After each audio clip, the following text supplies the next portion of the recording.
ये दुनिया है, यहाँ मनों से बात किया जाता है आसमान पर पहुंचाने के लिए, और यहाँ पलकों पर बैठाया जाता है ज़मीन पर गिराने के लिए। जय हिंद।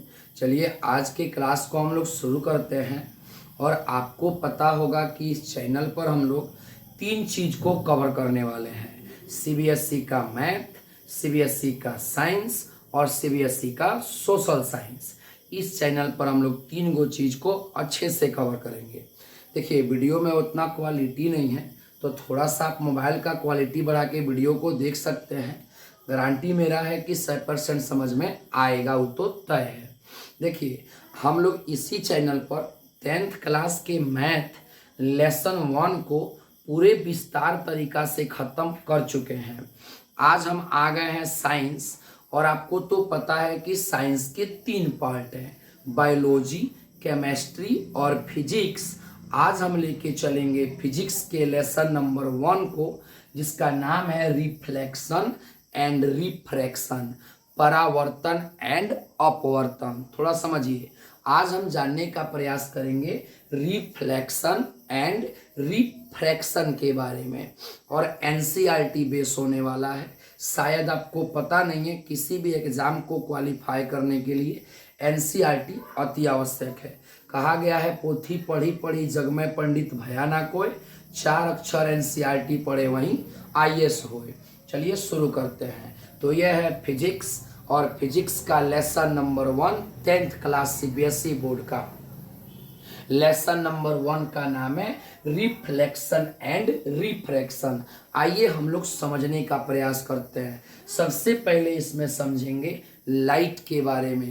क्या? लाइट के बारे में। ये लाइट जो जल रहा है ना, यही लाइट है। आइए इसके बारे में जानते हैं। लिखा गया है व्हाट इज लाइट। ये लाइट क्या होता है बाबू?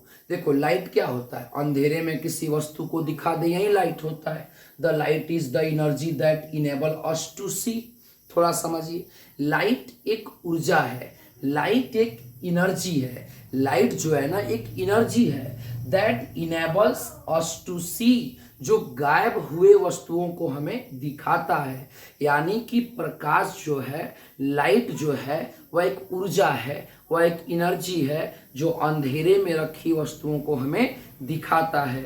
अब अंधेरे में एक तवा को खड़ा कर दिया जाए पूछेंगे आदमी को, तो उसका तो केवल दांतें दिखेगा, मुंह चेहरा दिखने वाला नहीं है। What is light?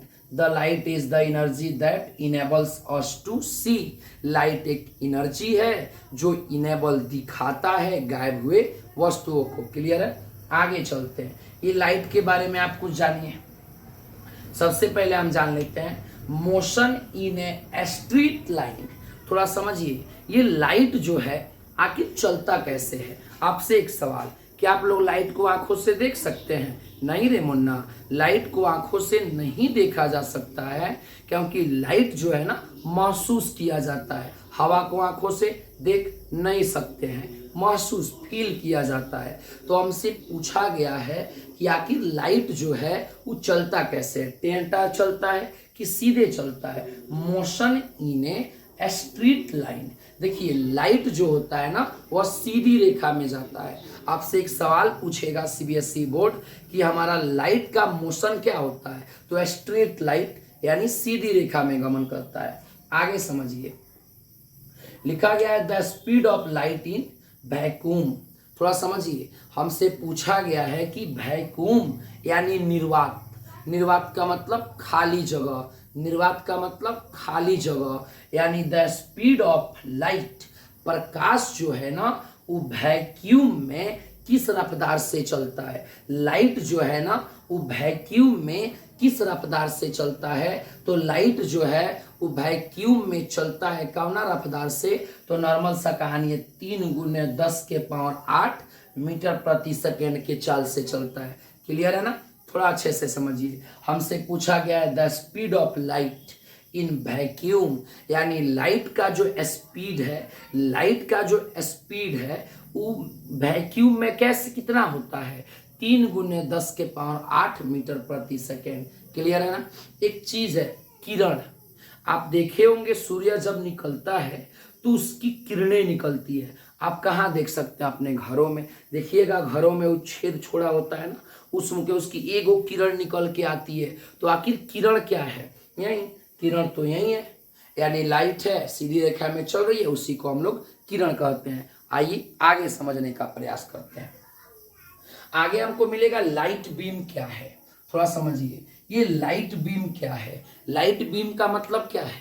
जब बहुत सारे लाइट एक जगह आ जाए, जब मान लीजिए बहुत सारे लाइट है, ये सब अलग अलग है, जब एक जगह आ जाए इसी को कहते हैं लाइट बीम, यानी कि प्रकाश पुंज। ये देखिए, ये लाइट निकला, ये लाइट, ये लाइट, ये लाइट सब आके मिल गया, इसी को कहते हैं लाइट बीम। आपसे पूछा जाएगा लाइट बीम क्या है, तो बहुत सारे लाइट निकले और एक जगह आके मिल जाए, इसी को कहा जाता है लाइट बीम। क्लियर है? आगे समझने का प्रयास करते हैं। देखिए, लाइट के बारे में एक सिद्धांत है, क्वांटम सिस्टम। थोड़ा समझिए, क्वांटम सिस्टम यानी लाइट के बारे में एक सिद्धांत दिया गया है, एक सिस्टम बनाया गया है, क्वांटम सिस्टम। तो आपसे सवाल पूछेगा कि क्वांटम सिस्टम किसने बनाया था? तो Max Planck and Einstein. Einstein का नाम तो आप लोग सुने, बहुत बड़े वैज्ञानिक थे ना। ओके, तो क्वांटम सिस्टम आखिर मेड किसने किया, बनाया किसने, दिया किसने? तो मैक्स लैक एंड आइंस्टाइन ने दिया। क्लियर है? आगे चलते हैं, थोड़ा समझिए। आप लोग बहुत बार सुने होंगे reflection of light, reflection of light, प्रकाश का परावर्तन। आखिर ये रिफ्लेक्शन ऑफ लाइट होता कैसे है? प्रकाश आया, टकराया, वापस गया, यही तो है रिफ्लेक्शन ऑफ लाइट। ये देखिए इधर, ये प्रकाश आया, ये यहाँ पे टकराया और यहाँ से ऊपर चला गया। ये प्रकाश आया, यहाँ टकराया, यहाँ से ऊपर चला गया। तो आने वाले किरण को इंसिडेंट बोलते हैं। जो किरण आता है उसे इंसिडेंट बोला जाता है, और जो जाता है उसे रिफ्लेक्टेड बोला जाता है। थोड़ा समझिए, जो आता है उसे इंसिडेंट बोला जाता है और जो जाता है उसे रिफ्लेक्टेड बोला जाता है। ओके, मैं फिर से समझाता हूँ। जो आता है उसे इंसिडेंट बोला जाता है, जो जाता है उसे रिफ्लेक्टेड बोला जाता है, और ये जो बीच में बन जाता है ना, ये नॉर्मल है। क्लियर है? तो ये आया तो इंसिडेंट है, और यहाँ जो बना वह इसका कोण आई कहलाता है, और ये गया तो रिफ्लेक्टेड है, इसका जो एंगल बना वो आर कहलाता है। आपके जानकारी के लिए बताऊं, angle I equal angle R, यानी आई और आर दोनों आपस में सेम होते हैं। तो आने वाले रे को इंसिडेंट रे बोलते हैं, और इन जाने वाले रे को रिफ्लेक्टेड रे बोलते हैं। इंसिडेंट आएगा तो आई बनाएगा, रिफ्लेक्टेड जाएगा तो आर बनाएगा, और आई और आर दोनों आपस में बराबर होते हैं। यानी रिफ्लेक्शन ऑफ लाइट को आप कैसे दिखाएंगे? तो प्रकाश का आना, टकराना, वापस जाना, यही तो है रिफ्लेक्शन ऑफ लाइट। आइए आगे कुछ और समझने का प्रयास करते हैं। दो नाम हमको दिख रहा है, ट्रांसपेरेंट, ओपाक्यू। थोड़ा समझिए, दो नाम हमको दिख रहा है। पहला है ट्रांसपेरेंट एंड ओपाक्यू। ये ट्रांसपेरेंट क्या है? अगर किसी वस्तु को लाइट एकदम आर पार पार कर जाए, अगर किसी वस्तु को लाइट जो है ना एकदम आर पार निकाल दे, उसे ट्रांसपेरेंट कहते हैं। अगर थोड़ा भी पार ना करे उसे ओपाक्यू कहते हैं। जैसे वाटर है, एकदम जल को ना पूरा तरह से लाइट पार कर सकता है। एयर है, हवा को भी लाइट पूरा तरह से पार कर सकता है। पेन को पार नहीं कर सकता है, बुक को पार नहीं कर सकता है। थोड़ा आप समझिए, ट्रांसपेरेंट क्या है? लाइट यदि पूरी तरह से पार कर जाए तो ट्रांसपेरेंट है, लाइट यदि पार न कर सके तो ओपाक्यू है। क्लियर है ना? तो ये है 10th क्लास का lesson number 1, reflection and refraction. उम्मीद है कि आपको समझ में आया होगा। फिर मिलेंगे हम लोग कल दूसरे वीडियो के साथ, तब तक के लिए जय हिंद।